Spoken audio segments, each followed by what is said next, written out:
দক্ষিণ ফিলিপাইনের মিন্দানাও দ্বীপের উপকূলে আঘাত হেনেছে ৭.৮ মাত্রার এক শক্তিশালী ভূমিকম্প। এখন পর্যন্ত ১৫ জনের মৃত্যুর খবর পাওয়া গেছে। তবে এই সংখ্যা আরও বাড়তে পারে বলে আশঙ্কা করা হচ্ছে। জারি করা হয়েছে সুনামির সতর্কতাও, এমনটাই বলছে রয়টার্স ও এএফপি। জার্মান রিসার্চ সেন্টারের মতে ভূপৃষ্ঠের মাত্র ১০ কিলোমিটার গভীরে এই ভূমিকম্পটির উৎপত্তি। ভৌগোলিক অবস্থানের কারণে ফিলিপাইন ও ইন্দোনেশিয়া অত্যন্ত ঝুঁকিপূর্ণ প্যাসিফিক রিং অফ ফায়ার অঞ্চলে অবস্থিত।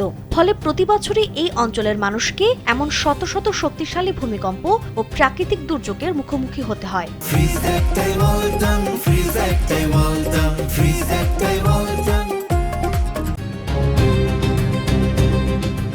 ভূমিকম্পের উৎপত্তিস্থলের কাছাকাছি জেনারেল সান্তোস ও সারাঙ্গানি প্রদেশের তীব্র কম্পন অনুভূত হয়েছে।